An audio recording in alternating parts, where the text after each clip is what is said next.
ஒரு சகோதரன் அவங்க புருஷன் பயங்கரமா அடிப்பான். ஆளை சொன்னா நீங்க கண்டுபிடிக்கலாம்.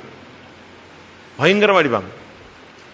அடிச்சு ரத்தம் வந்துச்சுன்னா வீட்டில் உள்ள பூனையை எடுத்து அந்த பூனையை வச்சு ரத்தத்தை குடிக்க வைப்பான. அப்ப என்ன அடி அடிச்சிருப்பான் பாருங்க. அடிச்சு அந்த அம்மா ரொம்ப பெரிய பணக்காரங்க, அவனும் பெரிய பணக்கார ஆள் தான். ஆனா அடிச்சு அந்த அம்மா கூனி ஆயிடுச்சு, நிமிர முடியாத கூனியாக அவ்வளவு அடிச்சிருக்காங்க.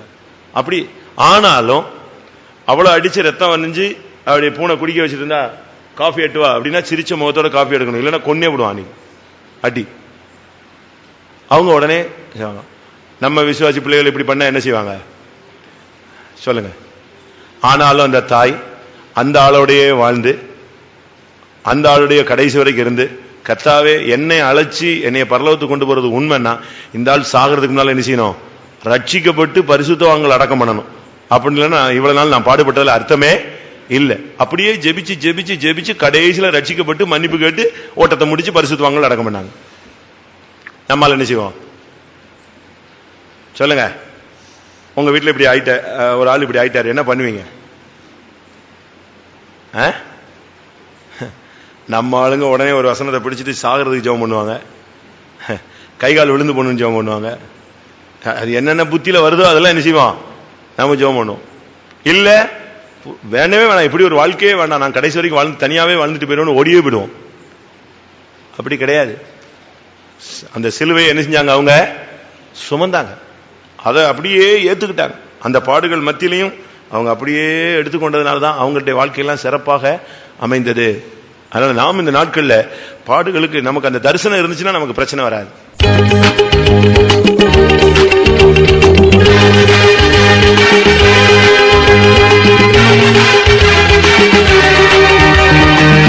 எசேக்கியேல் 34:26. சாதாரண மழை அல்ல. நான் அவர்களையும் என் மேட்டின் சுற்றுப்புறங்களையும் ஆசீர்வாதமாக்கி ஏற்ற காலத்திலே மழையை பெய்ய பண்ணுவேன், ஆசீர்வாதமான மழை பெய்யும். குடும்பத்தில் ஆசீர்வாதமான மழை பெய்யணும், தொழில் ஆசீர்வதிக்கப்படணும், நம்முடைய குடும்பத்தினுடைய கஷ்டங்கள் நீங்கணும், நம்முடைய குடும்பத்தில் உள்ள சாபம் போகணும், வறுமை போகணும், தருத்திரம் போகணும், கடன் போகணும் அப்படின்னு சொன்னா நீ கொஞ்ச நேரம் என்ன செய்ய, முழங்கால் படு. நான் ஒரு மீனவ சகோதரி வீட்டுக்கு போனேன், சின்ன பிள்ளைதான். நீ எவ்வளவு நேரம் ஜெபிக்கிறேன்னு கேட்டேன். ஒரு 10 நிமிஷம் ஜெபம் பண்ணுவேனா, உனக்கு வேற என்ன வேலை? காலையில 3 மணிக்கு அவர் புருஷன் போட்டுக்கு போயிடுவான், அவன் திரும்ப வர்றது எப்பதான் சாயங்காலம் 3 மணிக்கு தான் வருவான். எவ்வளவு கடன் இருக்குன்னு, 7 லட்ச ரூபா கடன் இருக்குன்னா, 7 லட்ச ரூபா கடனுக்கு நீ 10 நிமிஷம் நெஞ்சிட்டு இருக்க, ஜெபிச்சிட்டு இருக்க. இன்னும் 7 வருஷம் ஆனாலும் எது நீங்காது, இந்த கடன் நீங்காது. நீ கூட ஒரு மணி நேரம் கடந்து இப்ப தொழிலுக்கு அவர் போயாச்சு, அது ஒன்னும் ஆபீஸ் வேலை இல்ல, கவர்மெண்ட் வேலை கிடையாது இல்லையா? கடல்ல நம்பி போறது யாரை நம்பிதான் போனோம், தெய்வத்தை நம்பிதான், ஆண்டவரா பார்த்து கொடுத்தாதான் உண்டு. அப்படி இருக்கும்போது நீ முழங்கால முடக்கு அவனை அனுப்பி விட்டுட்டு நீ 10 நிமிஷம் ஜெபிச்சாலாம், அது பொய். அது ஒரு நல்ல ஜெபிக்கிற 10 நிமிஷம் ஜெபம் பண்ணுவாங்க. நீ ஜெபிக்க ஆரம்பிக்கும் போது ஆவியானவர் உள்ள வந்தா எத்தனை மணி நேரம் போகுதுன்னு என்ன செய்யாது, தெரியாது. நீங்கள் ஜெபிக்க வேண்டியது என்ன என்று நீங்கள் அறியாது இருக்கிற அப்படினால் ஆவியானவர் உங்களுக்குள்ளே கடந்து வந்து வாக்கு கடங்காத பெருமூச்சுகளோடு உங்களுக்குள்ளே இருந்து விண்ணப்பம் பண்ணுவார். அவர் உள்ள வந்துட்ட பிறகு 10 நிமிஷத்துல முடியும். நம்ம ஜெபம் ரொம்ப குறைவு. நீங்க முழங்கால முடக்குனீங்கன்னா ஆசீர்வாதமான மழையை கர்த்தர் என்ன செய்வார், பொழிய பண்ணுவார். குடும்பத்துல ஆசீர்வாதம். அதே நேரத்தில் சபையிலையும் நல்ல நீங்க எல்லாரும் எல்லா ஜெபத்திலும் நீங்க முழங்கால் நிக்கணும். அது ஒரு பிராக்டிஸ். நான் இருந்து சபையில அப்படித்தான் வச்சிருந்தேன். முடிஞ்சா போதும் எல்லாம் முழங்கால் நிற்பாங்க. அது பிராக்டிஸே அப்படித்தான். அது மற்ற ஒரு குரூப் கீழ்ப்படியவே செய்யாது. அது இந்த பாஸ்டர் இல்ல, எந்த பாஸ்டர் வந்தாலும் அது அந்த அப்படியே உட்கார்ந்து பழகி போன கேஸுங்க. அது நமக்கு பிரச்சனை கிடையாது. அது எல்லா சபையிலையுமே அந்த 10ல் 1 என்னது, 12ல் 1 விழுந்து போன கேஸ். 12 சீசர்ல ஒரு சீசர் என்ன செஞ்சான், விழுந்தான். அதனால இந்த விழுகையின் ரேஷியோங்கிறது என்னது, 12:1. குழப்பவாதிகள் 12:1 ஒருத்தர் இருப்பான். ஒரு பின்மாற்றக்காரர் இருப்பான், ஒரு கேள்விக்காரர் இருப்பான், ஒரு துன்மார்க்க இருப்பான், ஒரு துணிகரமானவன் இருப்பான். எல்லாரும் முழங்கால் போடுவோம்னாலும் அவன் நடுவுல சப்புன்னு உட்கார்ந்து இருப்பான். இது அது 12:1. இது ஒரு ஆவி எல்லாருக்குள்ளயுமே என்ன செய்யும், இருக்கும். நம்ம விட்டுருவோம், அந்த சப்ஜெக்ட் விட்டுலாம். ஆனால் பழைய ஏற்பாட்டில் அப்படி கிடையாது.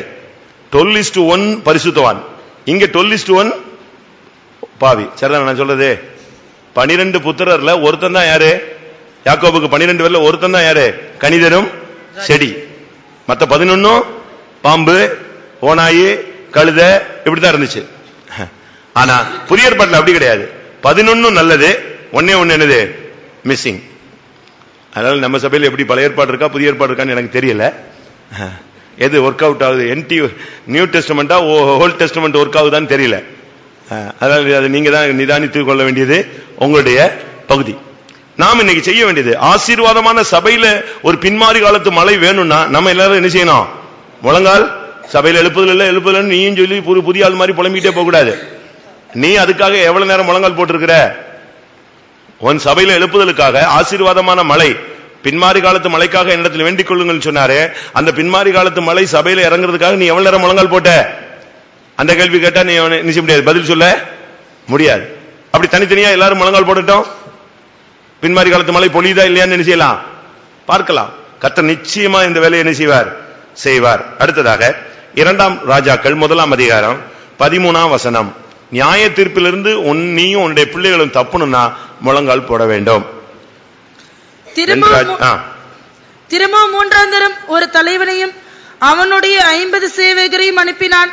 இந்த 3ஆம் தலைவன் ஏறி வந்தபோது எலியாவுக்கு முன்பாக முழங்காற்படியிட்டு அவனை வேண்டிக் கொண்டு, தேவனுடைய மனுஷனே. இங்க பாருங்க, இந்த சப்ஜெக்ட் உங்களுக்கு நான் சொன்னா புரியும். எலிசா இப்பொழுது புதுசா அபிஷேகம் விட்டு வந்திருக்கிறான் இல்லையா? அவனை அந்த தீர்க்கதரிசியை பிடிக்கிறதுக்காக இவங்க என்ன செய்றாங்க? 50 சேவகர்களை அவன் அனுப்பினான். முதலாவது ஒரு 50 பேர் என்ன செஞ்சாங்க? வந்தாச்சு. இது எலிசா இல்ல, எலியா தான். அவனை பிடிக்கிறதுக்கு ஆள் அனுப்புறான். முதல்ல 50 பேர் வந்த உடனே எலியா என்ன சொல்லிட்டான்? இதோ அக்கினி இறங்கி உங்களை பட்சிக்க கடவுள். உடனே போச்சு. 50 பேர் நினைச்சாச்சு, சாம்பலாயிட்டான். அடுத்த 50 பேரை விட்டு பிடிக்க விடுறான். அவங்க வர்றாங்க. அவங்களுக்கு இவன் இதே வார்த்தை சொல்லிட்டான், நான் தேவனுடைய மனுஷனானால் அக்கினி இறங்கட்டும்ட்டான். அவ்வளவுதான். உடனே 50 பேர் செத்தான். இதை கேள்விப்பட்ட உடனே அடுத்த வந்தவன் பார்த்தான், இது போன நிச்சயம் சாவு. நிச்சயமா என்னது? சாவுதான், ஜட்ஜ்மெண்ட் தான். ராஜாட்ட போக மாட்டேன்னு சொல்ல முடியாது, அவன் அங்கேயே கொன்றுவான். இங்க வந்தா இந்த ஆளு நெஞ்சிருவான். சொல்லுங்க, ராஜாட்ட வந்து தீர்க்கதரிசிட்டெல்லாம் போக முடியாது, அவன் சாம்பலாக்கிடுவான். அப்படின்னா அவன் அங்கேயே நீ தேவையில்லைன்னு நெஞ்சிடுவான், அவன் கொன்றுவான். அங்கிருந்து இங்க வந்தா இந்த ஆளு சாம்பலாக்கிடுவான். இப்ப இவன் ரெண்டுக்கும் நடுவுல மாட்டிக்கிட்டு சாவு நிச்சயம், ஜட்ஜ்மெண்ட் தான். என்ன பண்றதுன்னு தெரியாம அந்த 50 பேருக்கு தலைவன் அப்படியே 50 பேரை கூட்டிட்டு வந்தான். வரும்போதே வந்து டக்குன்னு எதை போட்டுட்டா? வந்த உடனே முழங்கால் போட்டு, என் ஆண்டவனே, எங்களுடைய ஜீவனெல்லாம் உங்களுடைய பார்வைக்கு அருமையா இருப்பதாக. உன்னை கூப்பிட்டு வர சொன்னார்லாம் வந்து சொல்லல, அப்படித்தானே? 9ஆம் வசனத்துல பாத்தீங்கன்னா, தேவனுடைய மனுஷனே, ராஜா உன்னை வர சொல்லுகிறார், சாவு. அடுத்து 11ஆம் வசனத்துல ராஜா உன்னை வர சொல்லுகிறார், சாவு. இவங்க வந்த உடனே ராஜா கூப்பிட்டார கூப்பிடல, அந்த கதையே பேசல. எங்களுடைய பிராணன் உம்முடைய அடியாருக்கு உமக்கு முன்பாக 50 பேர் பிராணனும் உம்முடைய பார்வைக்கு அருமையா இருப்பதாக. அவ்வளவுதான். நீ வந்து நியாய தீர்ப்புல உன் குடும்பத்திற்கு இருக்கிற ஜட்ஜ்மெண்ட், உன் பிள்ளைகளுக்கு இருக்கிற ஜட்ஜ்மெண்ட்ல இருந்து தப்புன்னு சொன்னா, இந்த நாட்கள்ல நம்ம முழங்கால் போட்டா என்ன செய்யலாம்? தப்பலாம். ஆண்டவரே சொல்லிட்டாரு, ஒரு பிரச்சனை உனக்கு குடும்பத்துக்கு வருதுன்னு, உனக்கு சொப்பனத்திலேயோ தரிசனத்திலேயோ வெளிப்பாடோ எப்படியோ கிடைச்சிருச்சு, நீ முழங்கால் போடு, கர்த்தர் அதுல இருந்து உன்னை என்ன செய்வாரு? தப்பு வைப்பார். உன் குடும்பத்தில் ஒரு அழிவோ, ஒரு நியாய தீர்ப்போ, ஒரு சேதமோ, ஒரு நஷ்டமோ, ஆபத்தோ, விபத்தோ, மரணமோ ஏதாவது சந்திக்கிறது போல உனக்கு தேவன் காண்பித்தால், அதை மாற்றுகிறதுக்கு ஒரு வழி இருக்கு. என்னது? நீ என்ன செய்யணும்? முழங்கால் போடணும். அது நடந்து முடிஞ்ச பிறகு எனக்கு ஏற்கனவே காண்பிச்சார், நான் ஏற்கனவே நினைத்தேன், அப்படியே நடந்துருச்சு, அப்படிலாம் சொல்லக்கூடாது. அப்படி நடக்க கூடாதுங்கிறதுக்கு தான் கர்த்தர் உனக்கு நினைஞ்சிருக்காரு, காண்பிச்சிருக்காரு. நீ உடனே திறப்புல போய் என்ன செய்யணும்? நிக்கணும். இந்த ஜனத்தை நான் அழிக்க போகிறேன்னு ஆண்டவர் மோசேட்ட சொன்ன உடனே அவன் என்ன செஞ்சான்? இவன் ஓடி போய் தேவனுடைய திறப்புல நின்று, ஆண்டவரே, இந்த ஜனத்தை என்ன செய்யக்கூடாது, நீங்க அழிச்சிட கூடாது, அப்படி செய்யக்கூடாது. நீங்க அப்படி செஞ்சீங்கன்னா உங்களுடைய மகிமையான நாமத்துக்கு புறஜாதிகள் மத்தியில் நீங்க பதில் சொல்லவே முடியாது. இந்த ஜனத்தை அழைத்து கொண்டு வந்து வளாந்தரத்தில் அழிச்சிட்டாருன்னு சொல்லுவாங்க. அப்ப உங்களுடைய மகத்துவமான நாமத்துக்கு நீர் என்ன செய்வீர்? அவன் கேட்கிறான் பாருங்க. நீங்க கேட்பீங்களா? அப்படி இங்கே நியாய தீர்ப்பிலிருந்து தப்பணும்னு சொன்னா நம்முடைய ஜீவியத்தில் நாம் முழங்கால் போடணும். ஆண்டவரே அழிவிலிருந்து என்னுடைய பிள்ளைகளை என்ன செய்யும் தப்புவியும் நீங்க கேட்க வேண்டிய ஒரு காலம். எஸ்ரா 9ஆம் அதிகாரம் 5ஆம் வசனம். பாவ அறிக்கை செய்யும் போது கூட அவங்க முழங்கால் போட்டு தான் அறிக்கை செஞ்சாங்க. அந்திபலி நேரத்திலே நான் துக்கத்தோடு எழுந்து கிழித்து கொண்ட வஸ்திரத்தோடும் சால்வையோடும் முழங்காற்படியிட்டு என் கைகளை என் தேவனாகி கர்த்தருக்கு நேராக விரித்து என் தேவனே நான் முழங்கால் படியிட்டு தான் அவங்க அறிக்கை செஞ்சாங்க. நம்முடைய ஜீவியத்தில் அறிக்கை செய்யும் பொழுதுலாம் ரொம்ப கவனமா இருக்கணும். ஒரு சிலர்லாம் எலும்பி அறிக்கை செய்யுங்கன்னா எலும்பி அறிக்கை செய்ய மாட்டாங்க. சரி முழங்கால் போட்டு அறிக்கை செய்ய, நெடுமுழங்கால் நின்று அறிக்கை செய். எலும்பி நிற்கிறது ஒன்றும் தவறே கிடையாது. பைபிள் அதுக்கு வசனங்கள் இருக்கு, அது நேரம் வரும்போது நான் சொல்றேன். இங்கே நான் பார்க்கும் பொழுது பாவ அறிக்கை செய்யும் பொழுது தேவ சமூகத்தில் நாம் அழகாக நம்ம முழங்கால் போடணும். ஆண்டவருடைய சமூகத்தில் நம்முடைய குற்றங்களை ஒத்துக்கொள்ளும் பொழுது, நம்மை தாழ்த்தும் பொழுதெல்லாம் நம்முடைய முழங்கால் நெஞ்சிருக்கணும், முடங்கிருக்கணும். நம்ம நைட்ல நம்முடைய பிள்ளைங்களை எம்பி பார்க்கும்போது நீங்க எது நிக்கணும், முழங்கால் நின்று பழகணும் பெற்றவர்கள்லாம். அப்பதான் சாவும் பொழுது ஒரு நல்ல சாட்சி சொல்லுவான். செத்து போன பிறகு சாவு அன்னைக்கு நல்ல சாட்சி சொல்லணும்னா எங்க அப்பா எப்படி நிப்பாரு, முழங்கால் நிப்பாரு, எங்க அம்மா முழங்கால் நிப்பாங்க அப்படின்னு உங்க பிள்ளைங்க சொல்லுவாங்க. மற்றவங்க என்ன செய்வாங்க சொல்லுவாங்க. அதை விட்டுட்டு நீங்க பாட்டுக்கு எப்படி ஓட்டத்தை முடிச்சீங்கன்னு உங்களுக்கும் தெரியாது, உங்க பிள்ளைகளுக்கும் தெரியாது. அப்படி போயிடக்கூடாது. நாம் இந்த நாட்களிலேயே முழங்கால போடணும். முழங்கால் போட்டாதான் காரியம் ஆகும். பாவ அறிக்கை செய்யும் பொழுது பழைய ஏற்பாட்டு காலத்து பரிசுத்தவான்கள் முழங்கால் படியிட்டார்கள். முழங்கால் படியிட்டு தான் அவங்க அறிக்கை செஞ்சாங்க, அழுதாங்க. ஆண்டவருடைய சமூகத்தில் நின்று அறிக்கையிட்டு அழுதாங்க. முழங்கால போட்டு கர்த்தாவே மன்னிச்சிருங்க மன்னிச்சிருங்க மன்னிச்சிருங்க. நம்ம இந்த நாட்கள் டெய்லி ஒரு 10 நிமிஷமாவது நீங்க என்ன செய்யணும், ஒரு 5 நிமிஷமாவது முழங்கால் போட்டு இன்னைக்குள்ள அக்கௌண்ட்ஸை க்ளோஸ் பண்ணணும். புரியுதா? இப்ப நைட்டு 10 மணிக்கோ 11 மணிக்கோ 12 மணிக்கோ தூங்க போறீங்க. தூங்க போகும்போது நீங்க இன்னைக்குள்ள சம்பவங்களை அப்படியே கிளியர் பண்ணணும். படுக்கும்போது நீங்க உங்க பிள்ளைகளோட புருஷன் மனைவியோட தான் நீங்க உங்க குடும்பத்தில் இருக்கீங்க. ஆனா ஆண்டவர் இருக்கிறாங்கிறத என்ன, இப்ப ஒரு பிள்ளை வரல என்ன செய்வீங்க, என்ன செய்வீங்க, எங்க இருக்க, வந்துட்டியா, சீக்கிரவா சீக்கிரவா சீக்கிரவா நம்ம என்ன செய்யறோம், அந்த பிள்ளையை தேடுறோம். இல்ல லேட்டா புருஷன் வந்தாரு, பிள்ளை பையன் வெளியே போயிருந்தானா எங்க அவன் எங்கன்னு கேட்கறாங்க. அதான் ஒரு பொறுப்பு. அது போல நீ படுக்கைக்கு போகும்போது ஆண்டவர் இருக்கிறாரான்னு பார்க்கணும். இல்லன்னா தேவ சமூகத்துல உட்கார்ந்து இன்னைக்கு என்னெல்லாம் நடந்துச்சுன்னு நீ போகணும். எங்க நம்ம மிஸ் பண்ணிட்டோம், எங்கெல்லாம் தவறு நடந்துச்சு அதை கிளியர் பண்ணு. உன்னத பாட்டு 3ஆம் அதிகாரம் 1ஆம் வசனத்தை பார்க்கும் பொழுது, நான் என் படுக்கையில போய் என் ஆத்மநேசரை தேடினேன். மகனையும் தேடல, மனைவியும் தேடல, புருஷனையும் தேடல. யாரை தேடினாங்களா? உன்னத பாட்டு 3:1. ராக்காலங்களில் என் படுக்கையிலே என் ஆத்மநேசரை தேடினேன், தேடியும் நான் அவரை காணவில்லை. போதுமா? இப்ப படுக்கையில போய் யாரை தேடுறாங்க? தேவ சமூகத்தை தேடுறாங்க. இப்ப நிம்மதி இல்ல, இளைப்பாறுதல் இல்ல, ஏதோ ஒரு பறிகொடுத்த ஒரு நிலை உள்ள இருக்கு. ஆத்மாவுல தவிப்பு உண்டாகுது, எங்கேயோ மிஸ் பண்ணிட்டோன்னு. உடனே நான் எழுந்து நகரத்தின் வீதிகளிலே தெருக்களிலே திரிந்து என் ஆத்மநேசரை தேடினேன். தேடியும் என்ன செய்யல, காணல. திரும்பவும் நான் இன்னும் கொஞ்சம் தூரம் போய் கேட்டேன், அங்கேயும் எனக்கு கிடைக்கல. திரும்பவும் போனேன். நான் அவர்களை விட்டு கடந்து போனோடனே என் ஆத்மநேசரை நான் கண்டேன். நான் அவரை என்னை பெற்றோருடைய அறைக்கு கொண்டு வர மட்டும், என் பெட்ரூம் வர வைக்கும். வாசிங்க அந்த வசனம். நான் அவர்களை விட்டு கொஞ்ச தூரம் கடந்து போன உடனே என் ஆத்மநேசரை கண்டேன். அவரை நான் என் தாயின் வீட்டிலும் என்னை பெற்றவளின் அறையிலும் கொண்டு வந்து விட மட்டும் விடாமல் பற்றி கூட்டு வா. உன் பெட்ரூமுக்கு ஆண்டவர் வரட்டும். எங்க எந்த கோபம் போட்டதுனால அவர் விலகி போயிட்டாரு, எங்க நம்ம தவறா பேசுனதுனால விலகி போயிட்டாரு, எந்த இடத்துல நம்முடைய பரிசுத்தம் கெட்டு போச்சு,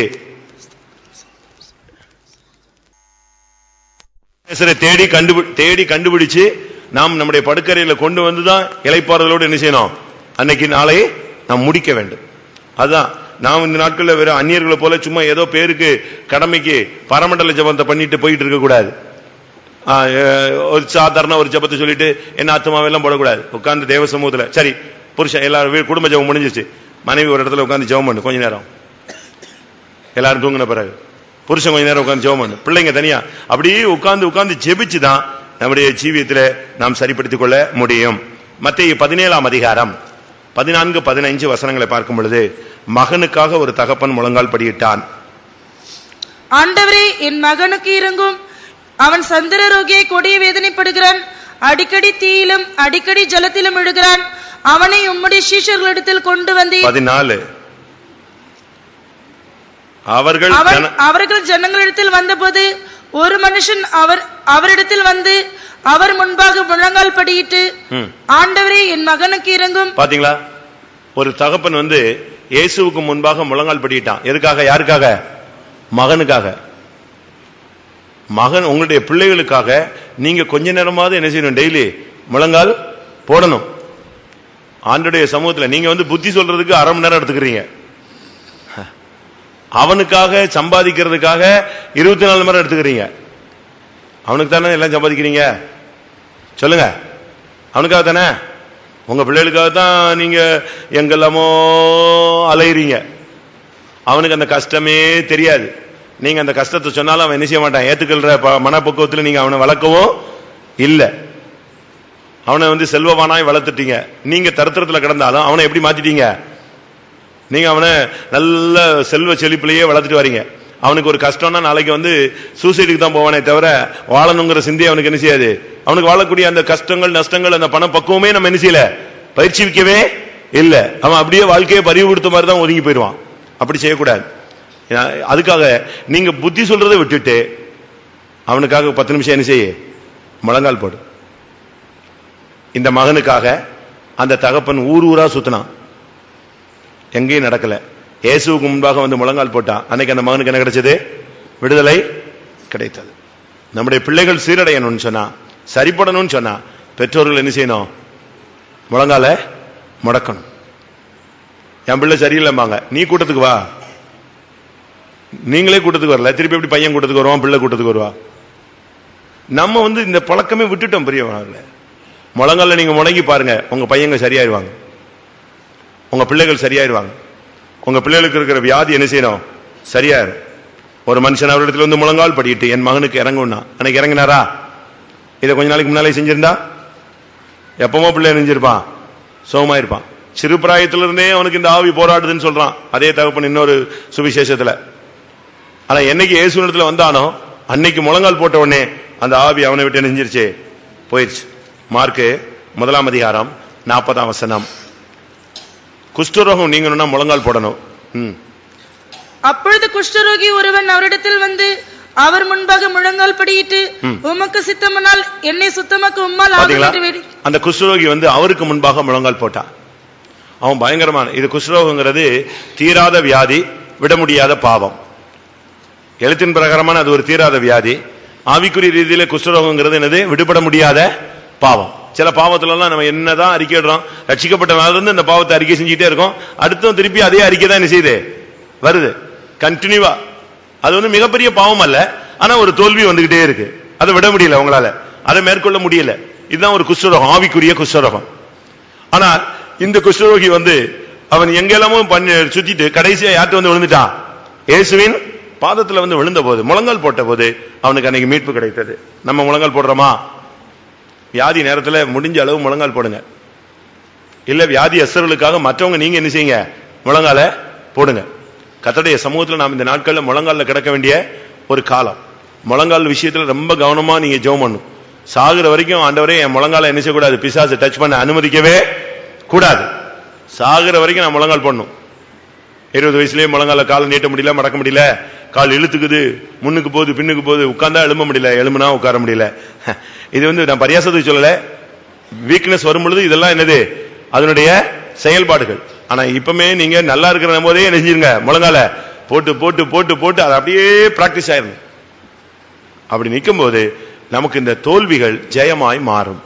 குஷ்டரோகம் அவனை விட்டு நீங்கி போயிடுச்சு. தீராத வியாதிகள், தீராத போராட்டங்கள், மரணத்துக்கு எதுவான சக்திகள், இதுல இருந்து நாம் தப்பு வைக்கப்படணும்னா நாம் இந்த நாட்கள்ல நாம் முழங்காலை முடக்க வேண்டும். அடுத்ததாக தேவ சித்தத்தை விளங்கிக் கொள்ள நாம் முழங்கால் போட வேண்டும். மார்க் 10 அதிகாரம் 17 வசனம்.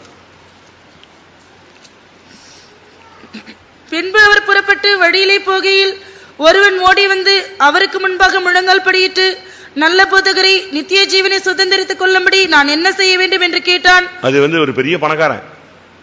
இன்னொரு இடத்துல சொல்லியிருக்கு, அவர் வீதியிலே போகும்பொழுது அவன் வந்து முழங்கால் போட்டான். நடு ரோட்ல வந்து யார்ட்ட முழங்கால் போட்டான்? இயேசு இடத்துல அவன் முழங்கால் போட்டான். எல்லாரும் ஆச்சரியப்பட்டாங்க, என்னடா இவ்வளவு பப்ளிக்ல முழங்கால் போடுறான். ஆனா அவன் வந்து கேட்டான், ஆண்டவரே நித்திய ஜீவனை பெற்றுக்கொள்ள நான் என்ன செய்ய வேண்டும். தேவ சித்தத்தை விளங்கி கொள்ளதுக்கு என்ன செய்யணும்னு கேட்கணும்னா நீ முழங்கால் போட்டு கேளு.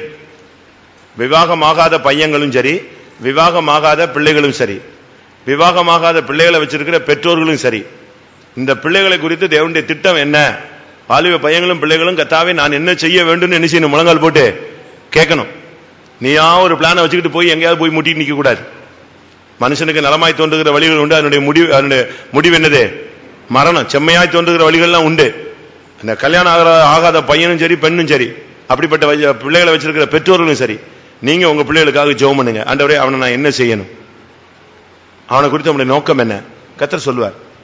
அந்த வாலிப பையங்க கூட ஒரு 6 மாசம் டைம் ஆனா கூட பரவாயில்ல, கேளு ஆண்டவர்கிட்ட கேளு, நான் விவாகம் பண்ணணுமா இல்ல ஊழியத்துக்கு போகணுமா, தேவனுடைய திட்டம் என்ன. நீயா போய் ஏதாவது ஒண்ணு என்ன செஞ்சுக்காத, செலக்ட் பண்ண. சரி எனக்கு ரெண்டுக்குமே பதில் கிடைக்கல, கூட ஒரு 6 மாசம் ஆயிடு. இப்ப என்ன முகூர்த்தம் ஒண்ணும் கெட்டு போலையே, யாரும் செத்தா போயிடுறான் உயிரோட இருக்கான், இரு கூட ஒரு 6 மாசம் கழிச்சு என்ன செய்யலாம், அது தேவனுடைய திட்டம் என்ன என்பதை என்ன செய்யலாம் விளங்கலாம். உடனே நீ நான் கேட்டேன் ஒண்ணுமே கிடைக்கல உடனே போய் கல்யாணம் கட்டுறேன், அப்படி அல்ல. நீ தேவ சித்தத்தை விளங்கணும். பவுல சவுலாக இருக்கும் பொழுது அவனை சந்திச்ச உடனே அவன் ஃபர்ஸ்ட் கேட்ட கேள்வி, ஆண்டவரே நான் என்ன செய்ய சித்தமா இருக்கிறேன், அதை மட்டும் எனக்கு சொல்லுங்க சுவாமி, நான் அப்படியே செய்யறேன். அது கடைசி வரைக்கும் செஞ்ச ஒரு ஆள் அவன் தான். அதுபோல நாமும் கேட்கணும், முழங்கால் போட்டு கேளு நான் என்ன செய்ய வேண்டும். அந்த ஒரு பெரிய பணக்காரன் இல்லையா, அவன் ஒரு ஐஸ்வர்யவான், அவன் நடுரோட்ல முழங்கால் போட்டு கேட்டான், கர்த்தாவே நான் பரலோகத்துக்கு போனா நான் என்ன செய்யணும். அவனுக்கு சொன்னாரு. கீழ்ப்படிகிறது கீழ்ப்படியாது 2வது பகுதி. அவன் முழங்கால் போட்டதுனால அன்னைக்கு அவனுக்கு ரிசல்ட் கிடைச்சது. அதனால் நாம் இந்த நாட்களில் முழங்கால் போட்டு கர்த்தாவே நான் என்ன செய்யணும், இந்த விஷயத்துல நான் என்ன பண்ணணும், பிள்ளைகள் படிப்பு விஷயத்துல என்ன பண்ணணும், மேரேஜ் விஷயத்துல நான் என்ன பண்ணணும், இந்த தொழில எனக்கு ஒரு சரியான ஒரு முன்னேற்றம் இல்லையே நான் என்ன செய்யணும், இதை தொடரலாமா இந்த தொழிலை விட்டுறலாமா. இது நீங்க தேவ சமூகத்தில் உட்கார்ந்து கேளு. நீ கேட்கும் போது உன்னுடைய முழங்கால நீ முடக்கி இருக்கிறதுனால கர்த்தர் நிச்சயமா உன்னோட என்ன செய்வாரு, பேசுவார். இவன் என்ன செய்ய வேண்டும் கேட்ட உடனே இயேசு பேசினார். பவுல் என்ன செய்ய வேண்டும் கேட்ட உடனே கர்த்தர் வந்து என்ன செஞ்சாரு, பேசினார். அதனால நிச்சயமா தேவன் பேசுகிற தெய்வம். அதனால தேவ சித்தத்தை விளங்கிக் கொள்ள முதலாவது நாம் முழங்கால் படியிட வேண்டும். 2வது தேவ சித்தத்துக்கு ஒப்பு கொடுக்கும் போது முழங்கால் போடணும். அழுதுகிட்டே ஒப்பு கொடுக்க கூடாது. ஆண்டவர் சொல்ல இயேசுவை பத்தி இந்த இடத்துல பார்க்கும் பொழுது லூக்கா 22ஆம் அதிகாரம் 41ஆம் வசனத்துல இயேசு எப்படி ஒப்பு கொடுத்தார். அவர் முழங்கால் படியிட்டு அவர்களை விட்டு கல்லெறி தூரம் அப்புறம் போய் முழங்காற்படியிட்டு, பிதாவே உமக்கு சித்தமானால் இந்த பாத்திரம் என்னை விட்டு நீங்கும்படி செய்யும், ஆயினும் என்னுடைய சித்தத்தின்படி அல்ல உம்முடைய சித்தத்தின்படி ஆக கடவுது என்று ஜெபம் பண்ணினார். பாத்தீங்களா, தேவ சித்தத்துக்கு அந்த கடைசி நேரத்தில் சிலுவைக்கு முன்பாக சிலுவைக்கு போக போறார். பிடிபட்டு அடிபட்டு பயங்கரமான பாதைக்குள்ள கொண்டு போறதுக்கு முன்பாக அவர் முழங்கால் படியிட்டு கேட்டார், ஆண்டவரே இந்த பாத்திரம் நீங்க கூடுமானால் என்ன செய்யட்டும் நீங்கட்டும், ஆனாலும் உம்முடைய சித்தத்தின்படி என்ன ஒப்பு கொடுக்கிறேன். தேவ சித்தத்துக்கு நீங்க அர்ப்பணிக்கும் பொழுது முழங்கால் போட்டு அர்ப்பணிங்க. நீங்க அப்படி நீங்க அர்ப்பணித்து நீங்க பழகணும். தேவ சித்தத்துக்கு தேவ சித்தம் எதுவா இருந்தாலும் சரி, அது சிலுவையா இருந்தாலும் சரி ஒப்பு கொடுங்க, சிங்காசனமா இருந்தாலும் ஒப்பு கொடுங்க. ஏன்னா தேவ சித்தம் எதுவோ அதுதான். பவுல் அதிகமா பாடுபடுறதுக்கு தன்னை அர்ப்பணிச்சதுக்கு காரணம் என்ன தெரியுமா? அவன் சொல்றான், இடுக்கங்களில் பிரியப்படுகிறேன், உபத்திரங்களில் பிரியப்படுகிறேன், பலவீனங்களில் பிரியப்படுகிறேன். எப்படி அவனால பிரியப்பட முடிஞ்சது? எப்படி அவனுக்கு இவ்வளவு கஷ்டங்களை சகிக்க முடிந்தது, அடிபட முடிஞ்சது, எப்படி இவ்வளவு மோசங்கள்ல நாசங்கள் எல்லாம் போக முடிஞ்சது? காரணம் அவனுக்கு இதுதான் உன் பாதன்னு ஏற்கனவே நெஞ்சிருந்தாரு, காட்டி இருந்தார். அப்போஸ்தலர் 9ஆம் அதிகாரத்துல அவனை குறித்து சொல்லி இருக்கிறது, அவன் என் நாமத்தின் நிமித்தம் என் நிமித்தம் அவன் எவ்வளவாய் பாடுபட வேண்டும் என்பதை நான் அவனுக்கு காண்பிப்பேன். அவனுக்கு காட்டியிருந்தாரு. அதனால அவன் தைரியமா இருந்தான். இந்த பாடுகள் தான் அவனுக்கு, அதனாலதான் இக்கால பாடுகள் இனி ஒரு மகிமைக்கு ஒப்பிடத்தக்கவைகள் அல்லன்னு சொன்னா.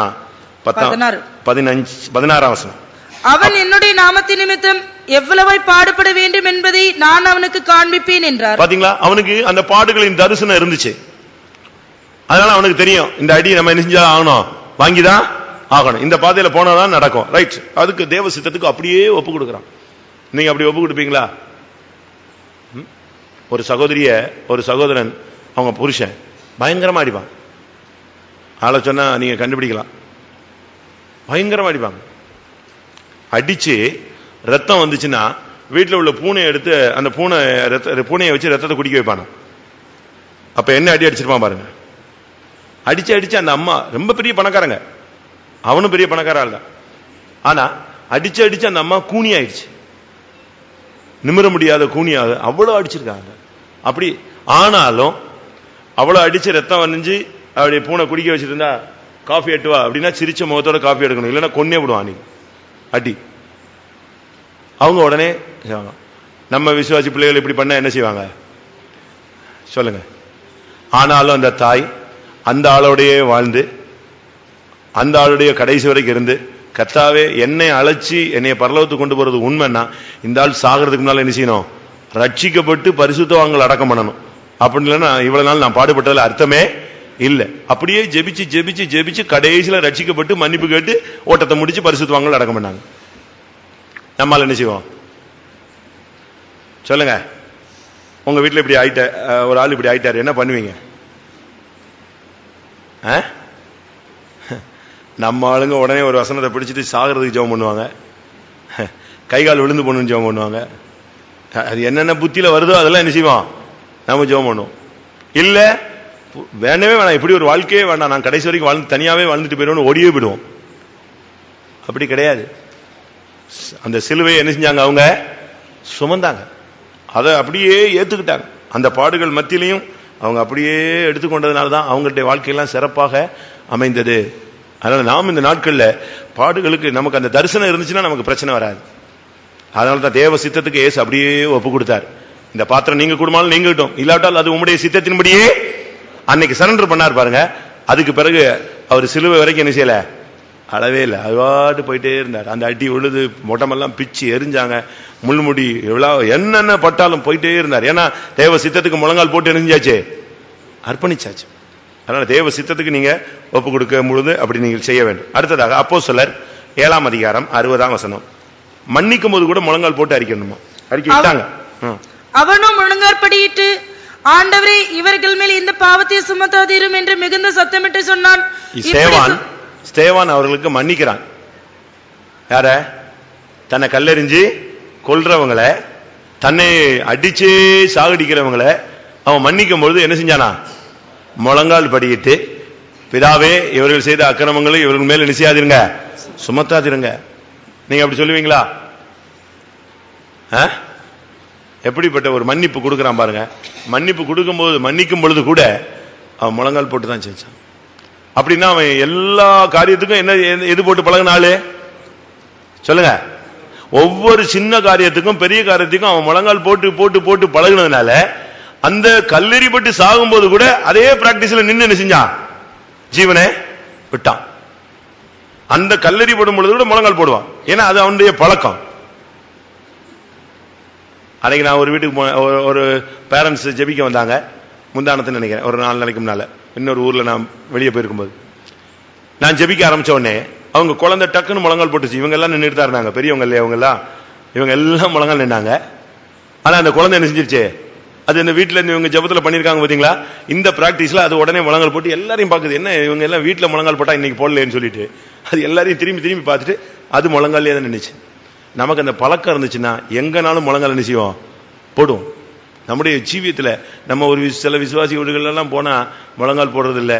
ஜெபம் முடிஞ்ச உடனே என்ன ஆத்துமாவே நாங்களே தான் பண்ணணும், நாங்களே ஜெபிக்கணும், நாங்களே ஸ்தோத்திரம் பண்ணணும். இவன் அப்படியே கல்லு மாதிரி நிற்பான். நம்மளே கர்த்தர் இந்த குடும்பத்தை ஆசீர்வதிக்க முடியாது ஸ்தோத்திரம் பண்ணுவோம்னா அவன் எங்க கத்துக்கிட்டான்னு தெரியாது, அப்படியே நிக்கிறது.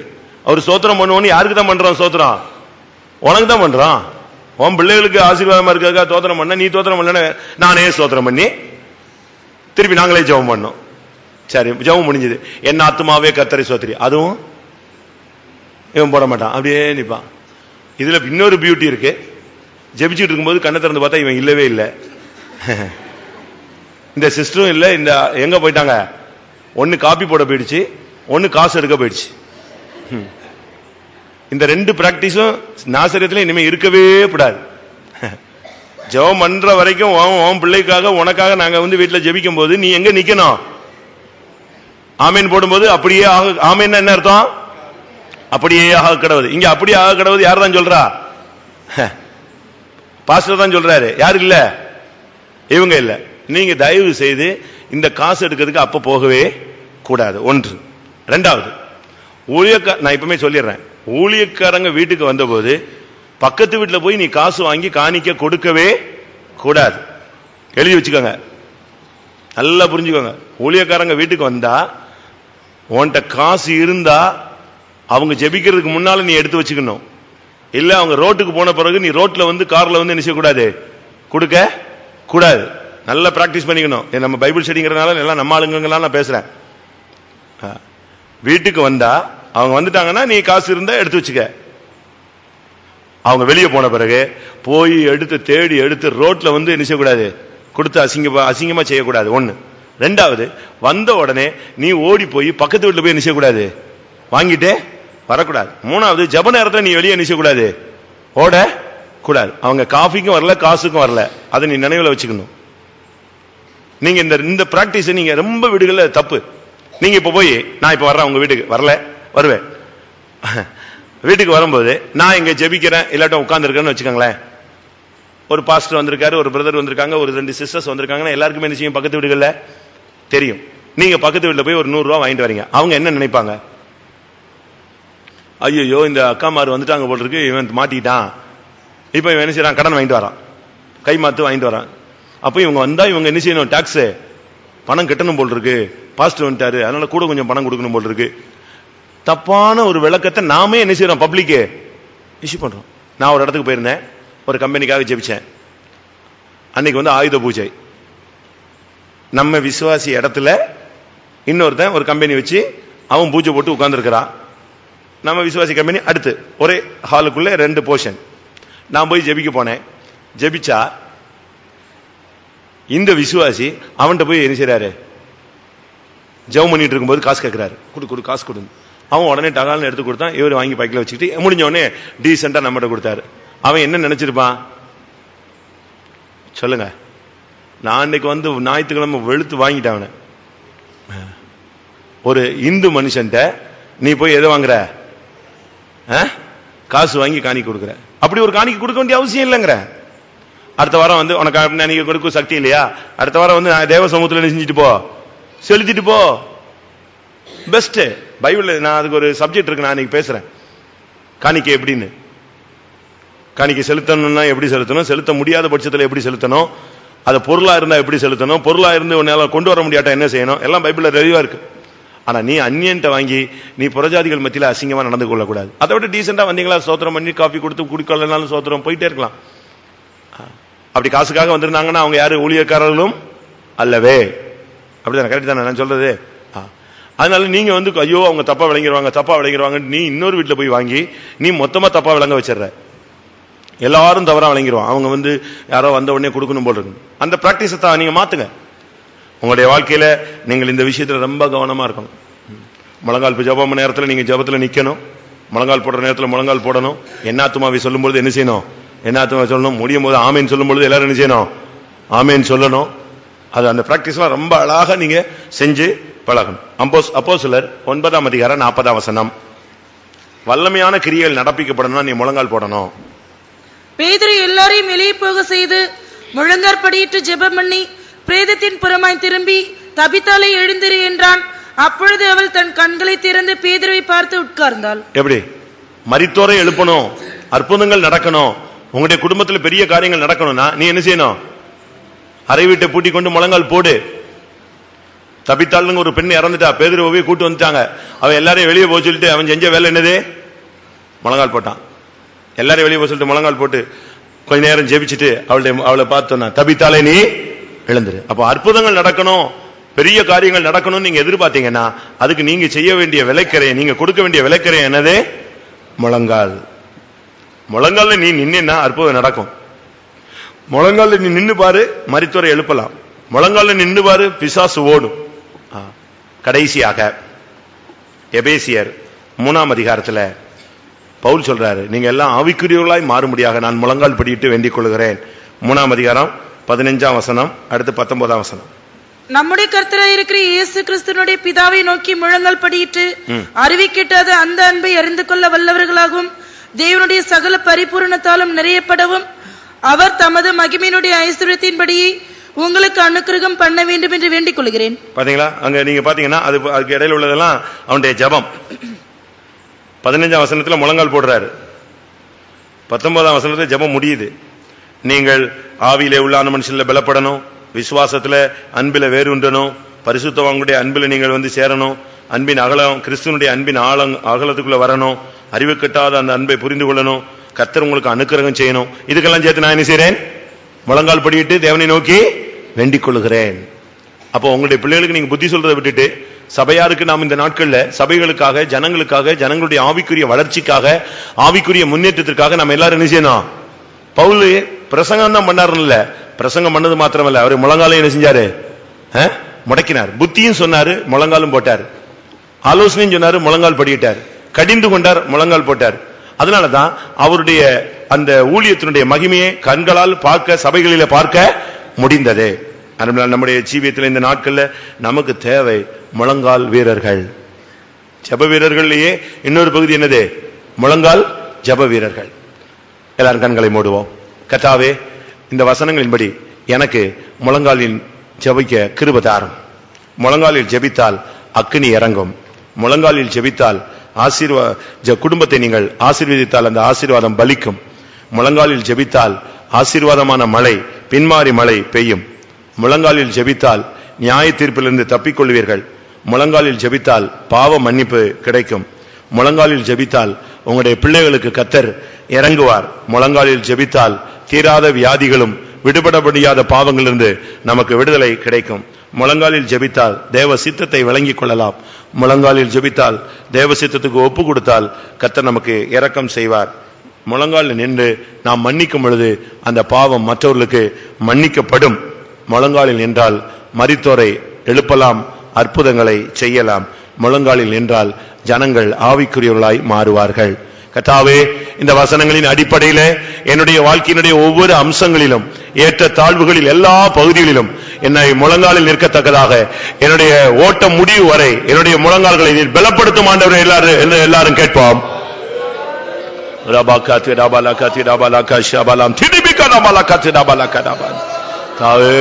எங்களுடைய முழங்கால்களை பலப்படுத்தும் ஆண்டவரே. என்னுடைய முழங்கால், ஊழியருடைய முழங்கால், ஒவ்வொரு விசுவாசிகள், வாலிபர்கள், சிறியோர், பெரியோர், பழையவர்கள், புதியவர்கள் எல்லாருடைய முழங்கால்களையும் முடக்குவார்.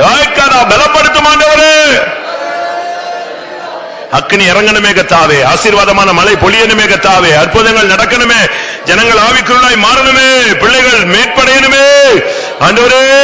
நாங்கள் அதற்கு பதிலாக விலைக்கிரயமாக முழங்காலில் நிற்க பலன் தாரும்.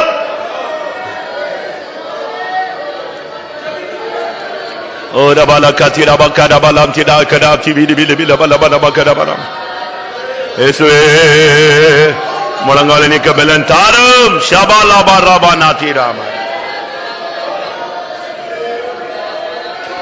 ஆமென். ஒரு காலத்துல நீங்கள் முழங்காலில் நின்றிருக்கலாம். சமீப காலமாக முழங்காலில் அந்த தன்மை குறைந்திருக்கலாம். வயதானதுனாலேயோ சூழ்நிலைகள் நிமித்தமோ நமக்கு இந்த மேன்மை, முழங்காலின் மேன்மை தெரியாததுனால நமக்கு சில நேரங்களிலே நாம் அதை விட்டு விலகி போயிருக்கலாம். அதுக்கெல்லாம் கர்த்தருடைய சமூகத்தில் மன்னிப்பு கேளுங்கள். இன்றைக்கு ஒரு பிரதிஷ்டை பண்ணுங்க. ஒரு மணி நேரம் நம்ம மெசேஜ் கேட்டிருக்கோம் இல்லையா?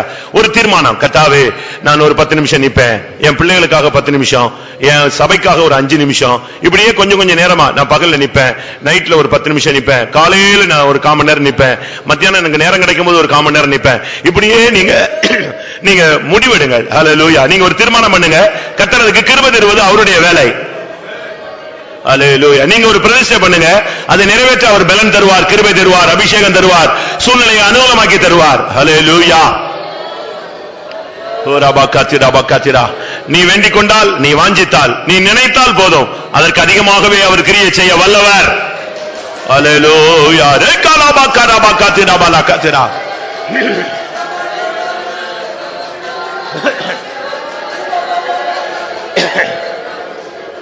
Hallelujah, hallelujah, hallelujah, hallelujah, hallelujah, hallelujah, hallelujah, hallelujah. Oh, rabakati rabanam tiribika rabakana bakana bakati raman. Hallelujah. Yo rabala bala bala bakana balam tidania. Shidabala katirabania. Amen. ஒருவேளை ஒரு சிலருக்கு முழங்கால் போட முடியாமல் இருக்கலாம். கர்த்தர் உங்களுடைய முழங்கால்களை பலப்படுத்த போகிறார். ஒரு நிமிஷம் டைம் தர்றேன். ஒரு வல்லமை இறங்கட்டும். ஆமென். அது உங்களுடைய முழங்கால்களில் இருக்கிற எலும்புகள், நரம்புகளை ஸ்திரப்படுத்தும். அல்லேலூயா. ஆமென். அல்லேலூயா. தள்ளாடுகிற முழங்கால்களை பலப்படுத்துவீராக. ஓ ரத்திபியானா பரபாதா.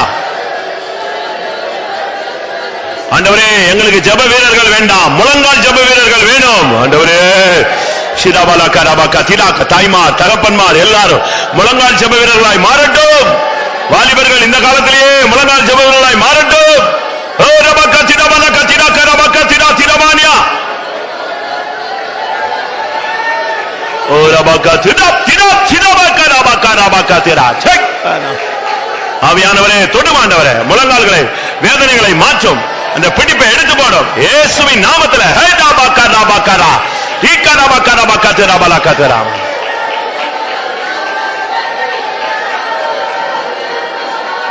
Hallelujah. Amen. Hallelujah. Hallelujah. Amen. Amen. ஆம். கர்த்தருடைய சமூகத்துக்காய் ஸ்தோத்திரம் பண்ணுவோம். சோதரா சோதரா சோதரா சோதரா சோதரா சோதரா முழங்காலிலே நிற்கக்கூடிய சத்தியங்களை கேட்க விளங்கிக் கொள்ள கர்த்தர் நமக்கு உதவி செய்தபடினாலே ஸ்தோத்திரம் பண்ணுவோம். சோதரா சோதரா சோதரா சோதரா சோதரா சோதரா யாருடைய முழங்கால் எல்லாம் தள்ளாடி இருக்கிறதோ அதெல்லாம் கர்த்தர் பலப்படுத்த முடியாது. ஸ்தோத்திரம் பண்ணுவோம். இந்த நாட்கள் அதிகமாய் முழங்கால் நின்று பெரிய பெரிய காரியங்களை தேவனிடத்திலிருந்து பெற்றுக்கொள்ள கர்த்தர் உதவி செய்ய முடியாது. ஸ்தோத்திரம் பண்ணுவோம். சோதரா சோதரா சோதரா சோதரா சோதரா சோதரா சோதரா முழங்கால நின்று நம்முடைய வாழ்க்கையில ஒவ்வொரு பகுதியிலையும் கடந்து போய் முழங்காலிலேயே நம்முடைய ஓட்டத்தை ஜெயமாய் முடிக்க உதவி செய்ய முடியாது. ஸ்தோத்திரம் பண்ணுவோம்.